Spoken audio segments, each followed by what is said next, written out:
Welcome to Married to Movies. Industry insiders John Russell and Tracy Kring live and work happily in cinematrimony. They're sharing behind-the-scenes adventures of writing, producing, and appreciating films. Good morning, babe.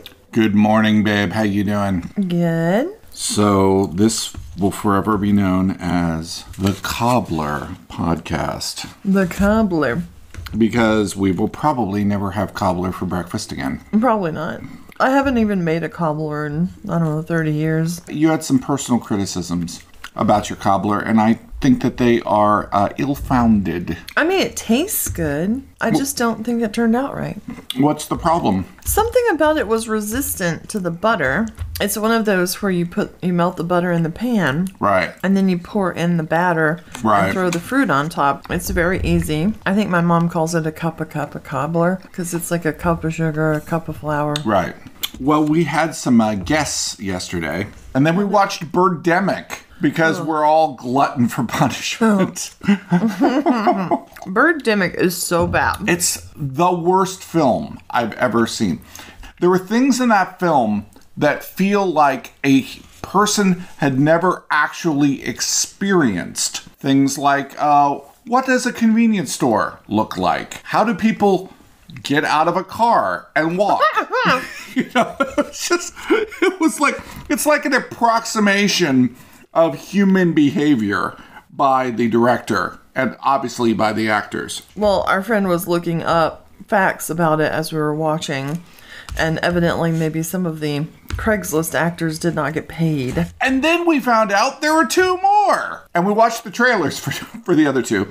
And the funny thing about it is that it feels like the filmmaker learned a new technique or bought a new special effect for each of the other two, but it doesn't change the fact that everything else about them is unbelievable shite. I guess the thought is somehow birds get sick and attack you. Yes. And they make the same sound over and over. And they make this weird flapping. That's not the way birds flap their wings. Exactly. Yeah, I was like, is something wrong with, do they have strange elbows? There were just so many what the fuck moments when you watch Birdemic. I know we're going too long about Birdemic. It's an old movie. It's on Peacock. It's on Peacock. Well, that is the Bird Network.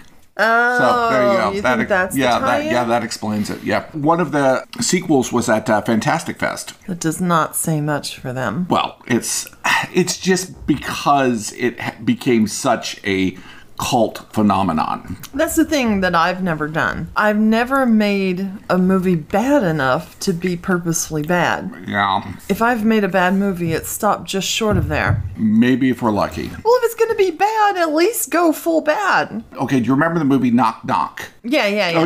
Okay. So I watched this clip from Knock Knock. The movie got, it didn't get a lot of love. The scene where Keanu is tied to the chair and he is screaming at, it was Anna de Armas. Oh, really? Yes, she's one of the girls. Oh, wow. Yes. I haven't seen Knock Knock in a while. So. Oh, yeah. Well, no, watch that scene because he just is expressing every male id. That basically is like, you're going to kill me, and you came here, and you found, and he's, I remember that.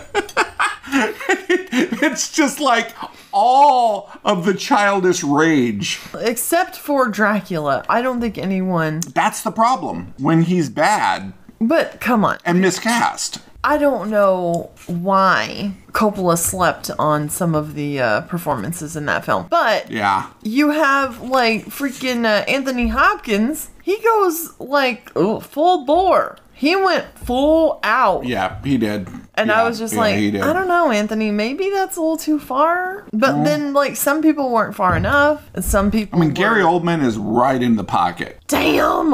I freaking love him. I love Gary Oldman. I think that version of Dracula, whenever he's got the ringlet hair and he's all going in the little picture show, he's Unbelievable. Unbelievable. I want to be him. The marvel of the Western world is what he says. And the only when they're together is Winona Ryder passable. What makes him like one of the greatest actors, in my opinion, he's like Meryl Streep great, okay? Yeah. He's like on that level. Except Gary can go bigger. Gary, 2 other performances I freaking love. Right. Leon the professional, yeah. Or right. what is the other name that it used to be called by? The Professional. It used to just be called The Professional. Right, instead of just Leon the Professional. Yeah, that and True Romance. Oh my God, his character. True Romance. Oh my God. I think the first time I ever watched True Romance, right. I got to like the end of the movie and I was just like, wait, hold on. Where was Gary Oldman? Oh, really? You didn't even realize it? I saw him like in the credits and I'm like, wait, where was he? Gary Oldman is an actor. No, we're not even talking about like some of the weird ones. I have a story. Go ahead. This was really fun. My dad's a big movie watcher. He loves it. Mm-hmm. And I watched True Romance and absolutely loved it. So I brought it over for us to watch together one time. And it was just like, a lazy Saturday or something. And so we vegged out and watched it together. And like afterwards, he turns to me and goes, Trace, I think that's one of the best movies I've ever seen. And I'm like, I know, right? The only thing about that movie that is very, very hard is the James Gandolfini beatdown of Patricia Arquette. That is a hard scene to watch. Yeah, it's hard. He's just wiping the room with her. Yeah, but he's fantastic in it. Yeah. I mean, do you think that role got him The Sopranos? It's quite possible. I feel that way. But Tony Scott, what a director. Bless him. Bless Tony Scott, wherever you are in director's heaven, sir. He found out he was going to be like really sick and he offed himself, right? Yes. Yeah, he jumped off a bridge. Do you feel like that's a strange way to die? I mean, it was a choice.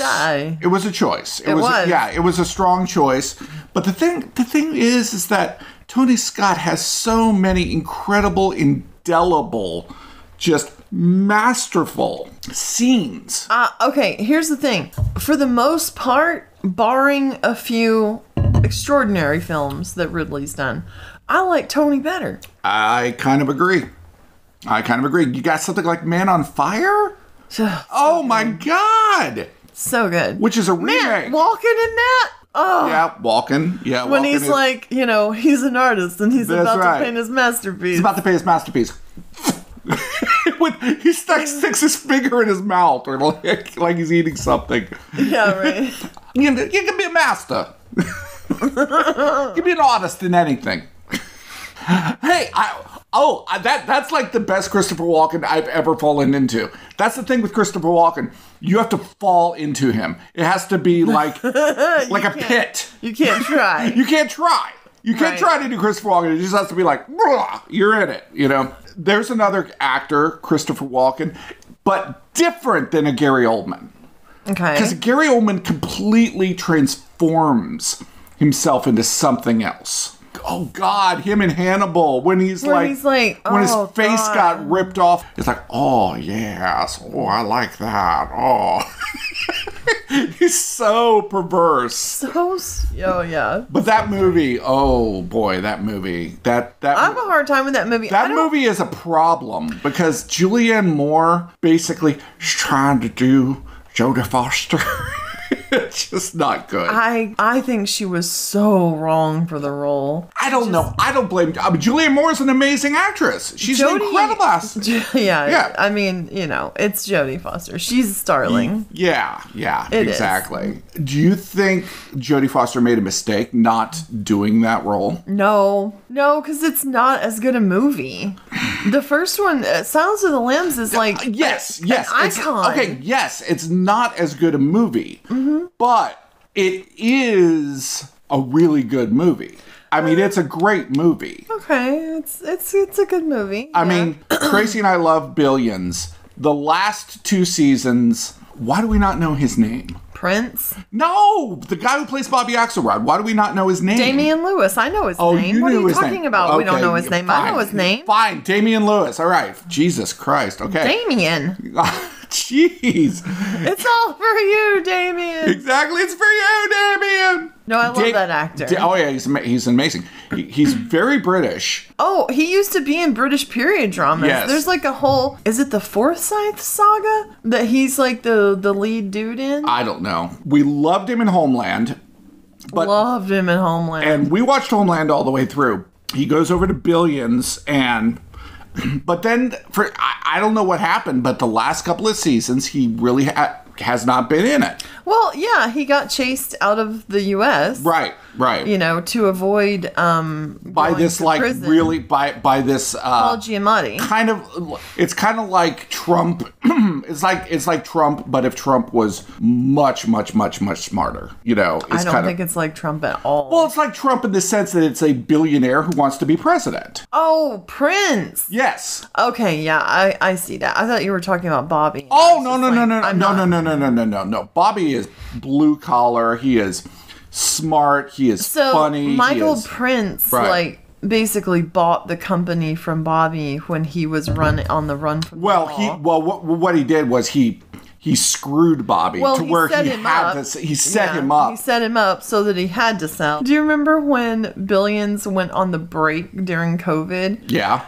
Or maybe it was just the end of the season, and then they came back like towards the tail end of COVID, and like Paul Giamatti had lost like 100 pounds. Yeah, that's true. He looked totally different, and they had to like cover it. It was just like they had to basically cover the fact that he had done that. But Bobby has been back this season, and now he's back for I think the last two. It's probably what it's like to watch people play chess if you really knew chess. Yeah, if you really understood, like, oh, she just pulled the Queen's Gambit. That would be the only move I know. That's it.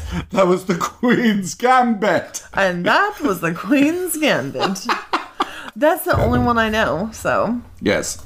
This is a very pop reference episode of the podcast. We're like talking movies. In 10 years, nobody's going to know what we're talking about. No one's going to have any idea what we're talking about. I'm fine to be irrelevant. I'm usually irrelevant. That's all right. The way the writing of television has become so sort of like taking things from like real life, because we watch the morning show, and the morning show very much has this, this season has this vibe of like when Elon Musk took over Twitter. Yeah. Like John Hamm owns a rocket company, Hyperion, you know, very much like SpaceX, and he is buying a television network. Right. You know, and a news network. And that show also, like, they've had things like going through COVID and not as good a show. They had the takeover, the insurrection. They did.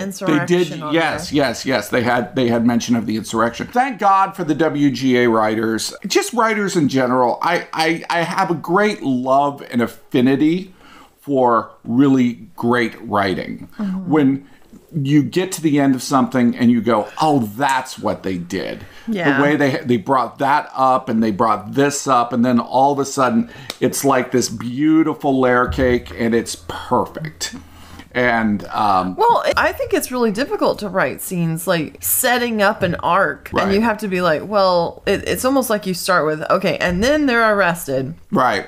And you work your way back to like the moment that one thing happened that led to another. I mean, like that, it's a formula, right? You know, there has to be, there has to be an air of mystery in almost any drama. There has to be that sort of that tension. Yeah, that thing that is to be discovered. Yeah. You plant that seed at one point, but people have to not realize that you planted the seed. Right. I really enjoy things that are much more sort of hybrid-like, as opposed to, like, if you're watching a mystery, you're looking for the mystery.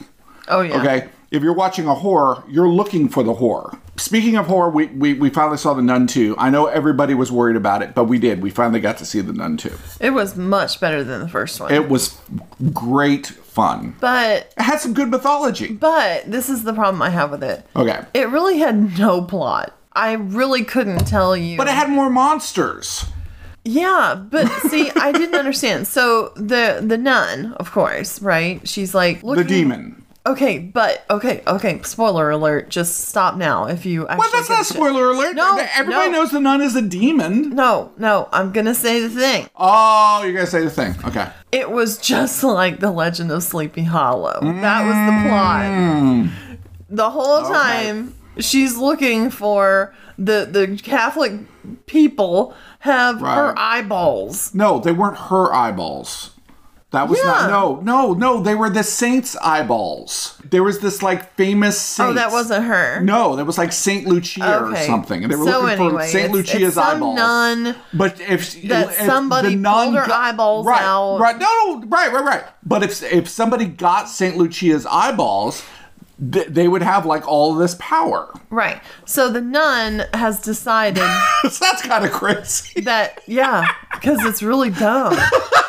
The nun decides she's going to try to find these eyeballs, which is exactly like the Headless Horseman. They look like bento balls. They look like the ones like Benoit balls. Bento box. Bento box. Well, what happens is you take Benoit balls and you put them in your bento box. I don't think well, yeah, you do. I guess you could. You could do that. And that's what we call... And that's the Queen's Gambit. Yes, that's the Queen's Gambit. So she's looking for her eyeballs. Yes, she's looking for her eyeballs. Or the eyeballs she wants. Yes. And then they dig them up in some, decrepit orphanage or something, I think. Yeah. It's like it was like a former convent that became like a orphanage. An orphanage. Yeah, exactly, yeah. So the whole showdown, the nun's a demon. She's becoming the thing that will be like by making herself a nun. It's like she's saying, "Fuck you, God, I'm a nun." I didn't understand her motivation other than like she grew like several times. Yeah, her newfound powers were not very impressive. Some little kid was still able to defeat her, so I don't know what the powers were. Thanks to our sponsor, Movie Mode Merch, the graphic t-shirt store to outfit you for your next film set. Be the person wearing the t-shirt everyone asks, "Hey, where'd you get that shirt?" Cast and crew alike love these inside jokes and filmmaking-inspired designs. Check them out on Insta at Movie Mode Merch. Adjacent to the nun is like this little demon goat hybrid human thing running around in like the air vents. Right. And then he goes after all of these orphanage children. Right, went after the children. You were trying to act like that was the nun or an agent of the nun. But I think that little thing was working completely outside of the nun. It was like a freelance goat. Well, I was just like, it's not enacting her will. So he's like a temp goat. He's not actually there to do. Okay. Rando weird. I don't think. I mean, no. I mean, every evil in that convent was part of the nun. But he wasn't acting like he had anything to do with her. He was terrorizing these orphans. If he was part of her or helping her or in her organization, why wouldn't he have been helping corral the people fighting her? That's an interesting point. Okay. He was freelance. Like they're the sheep and he's the goat dog. Yeah, it that made is like no getting them sense. to the okay. Okay. All right. I mean, I can't argue with that. No sense at all. Well, and I have a lot of. We talk about the good writing. That may not have been such good writing. I have a lot of other problems with it too. Yeah. But it was fun. It was fun. Yeah. It was fun. And we finally got to see, and it was better than just seeing the 9-minute preview. You have this whole theory. Yes. That you have created around chords, which I get. Right. But I don't really understand because I'm not musical. Okay, let's start with the notion that it is an established fact that the universe vibrates. You're getting pretty woo-woo for you. No, I am telling you that is an established fact scientifically that the universe does vibrate. There are vibrations within the universe. Okay. Yeah. Then what if people also vibrate?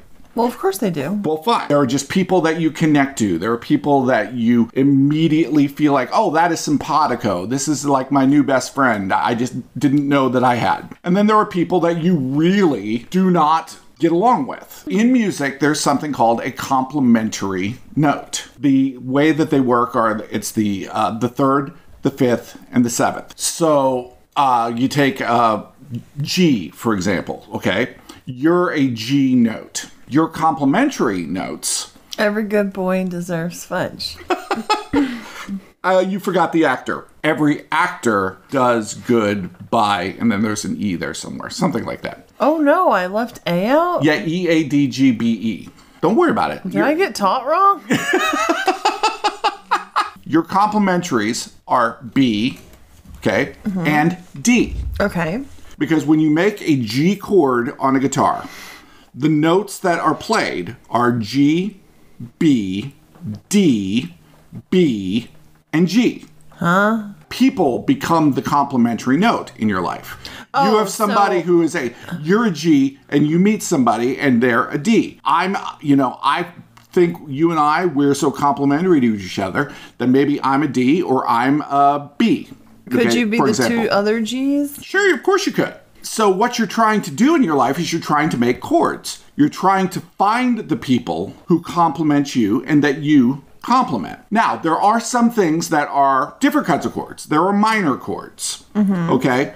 And that gives you kind of like, oh, that's interesting. That creates a mood. And those people in your life, also incredibly valuable, but, they're just a little bit, we have a weird thing with us. And you can have a relationship, you could be married and everything, but there's always this kind of like, that's interesting. That's kind of like it works, but it's not totally complimentary. It is a different kind of vibe that we have created. And then there are notes that just don't go together. It's like crazy chords. It's like they're difficult chords to play. You have those kind of relationships in your life too. Like, I don't know music. It's probably, I get it a lot less. Certain people, like when you can just meet them immediately and it's like, oh, they're in my tribe.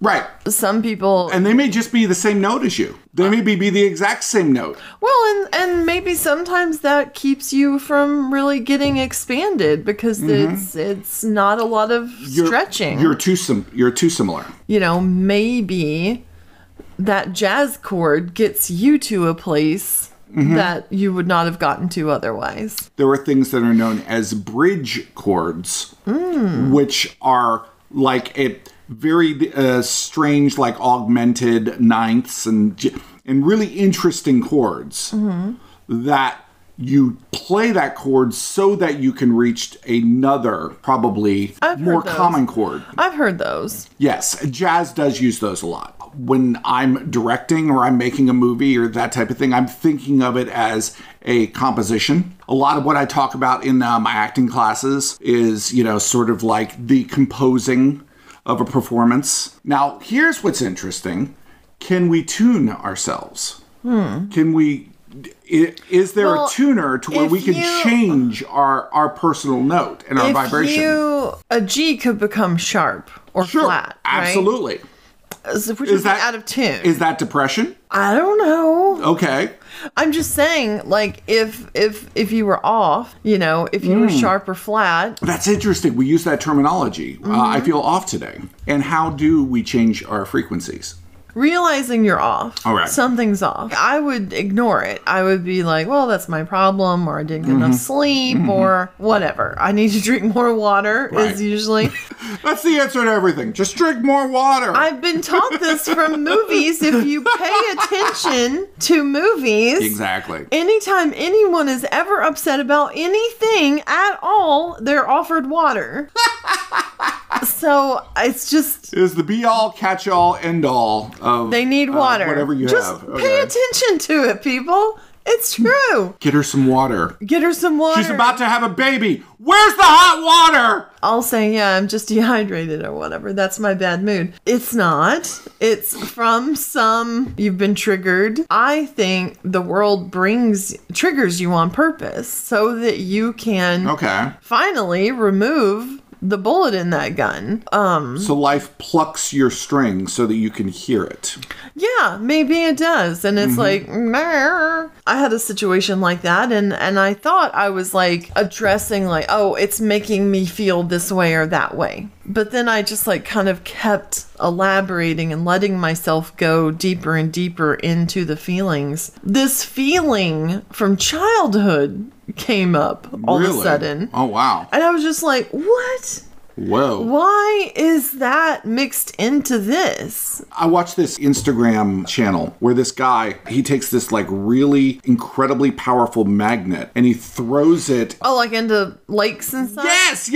And he does it in Amsterdam. And he pulls up guns and knives. That's really kind of what you are doing. Yeah, is you're throwing that magnet You're throwing this incredibly powerful magnet into yourself, into your psyche. Trying to pull out. And just like, what am I going to be pulling out here? Yeah, trying to pull out. And so, yeah, the things that came up on the magnet, I was like, what the hell? Exactly.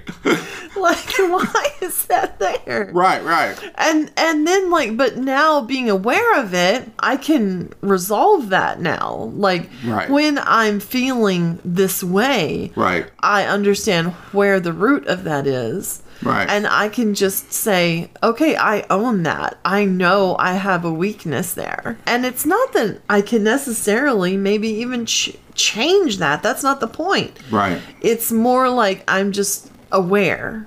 Right. That it's there.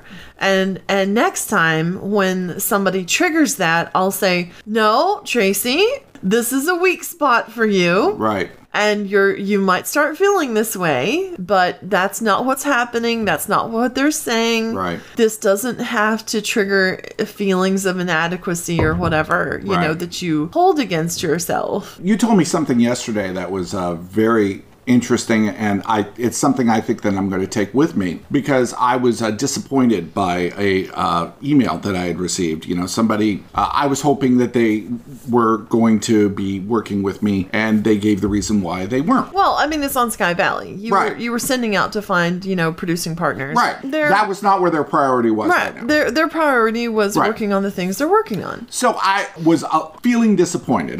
Yes, you were disappointed, but you were more like, they don't get it. They this, they that. But what you said that I think was really interesting is that by the feeling of disappointment, you are trying to control somebody else. In other words, you're trying to control them because they weren't going to do what you necessarily wanted them to do. And the feeling of disappointment is basically an enslaving of another person in your psyche. And I thought that was real. I thought that was like, because I always kind of felt like, well, disappointment is something that just comes in a situation. It comes because that's not what you wanted to happen. Right. That's not what I wanted to happen. Right. Right. But you have to allow other people to be free. Mm-hmm. Right? Mm-hmm. Because if not, and you weren't disappointed, and the person did it because you wanted them to do it, right, they would no longer have free will. Right. They would be enslaved to what you want. And that is not a good thing to do to people. Anytime that we could skip past the whole feelings of disappointment then. Yeah, you can accept that they are a human being who is free who has to choose. Right. And just because they don't choose you doesn't even mean anything about you. Right. It doesn't mean anything about me. It doesn't mean anything about the project. It doesn't even mean anything about the person. No. They choose not to. Right. Right. There's no good or bad there. It's just what is. Sometimes, people might say, well, I wish you would have said or done this, or I want you to say or do that, or, why don't you be this way? Why don't you ever do this or that? Why can't you just this? Yes. Yeah, exactly. and it's like we want them to be enslaved to us. Right. This is what happens when you enslave people. You become responsible for them. When you oppress people's expression, right, you have now become you're making a codependency. When you have disempowered people, yes, allowed them not to have the ability to accept or refuse a situation. Right. You have made yourself responsible to take care of that person. I say this cautionarily too. Like, don't build that. Don't build codependency in your life.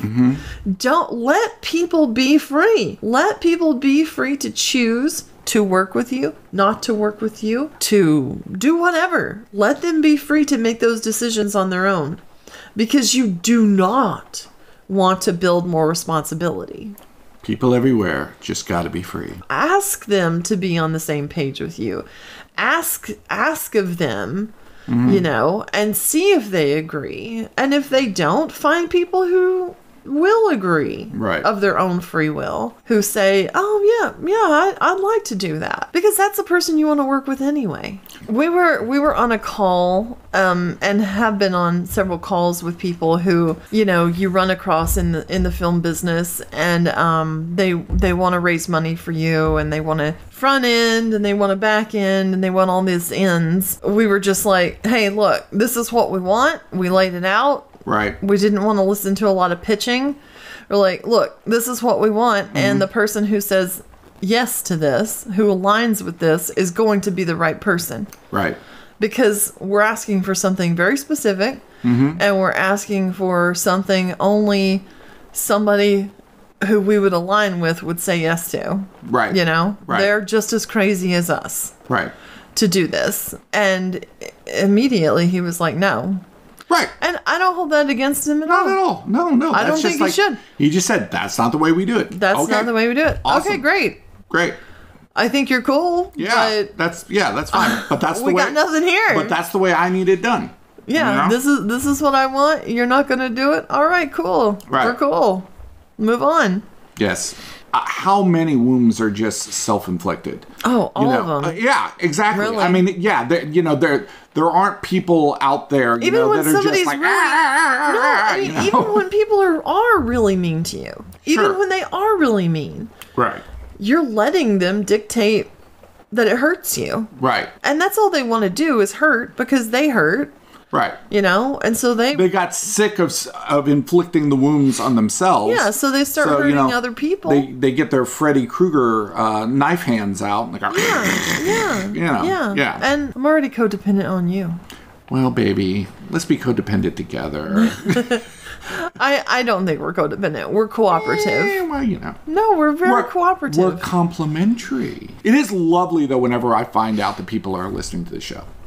That's your brother said that, and then he said that don't even post a clip that you guys aren't actually in the video. Yeah, he's like, the ones that are just like text and no people. Yeah, he's like, I skip those. I don't care. My only hesitation in that, and my sister-in-law had brought up, she thought that we needed to just video them, and the only misgiving I had was like, you know, we actually do these at breakfast in the morning. Right.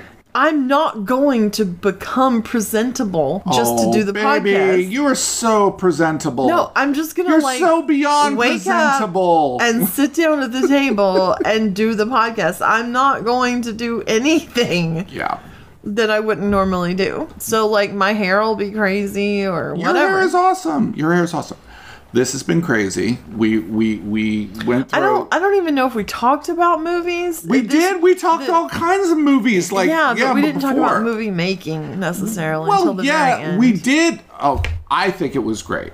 Okay, but some of the transitions. We need to remember that the show is called Married to Movies. Oh, that's right. I always forget and maybe that. not get off on all this new age mumbo jumbo. All right, thank you. Well, it is the spooky season, which is a time for mumbo jumbo, Tracy. It's hard not to get romantic about movies. Thanks for listening to Married to Movies. Jon and Tracy will meet you for breakfast tomorrow. Thanks to our sponsor, Movie Mode Merch, comfortable graphic tees made by and for awesome filmmakers to wear on set and off. Check them out on Insta at Movie Mode Merch.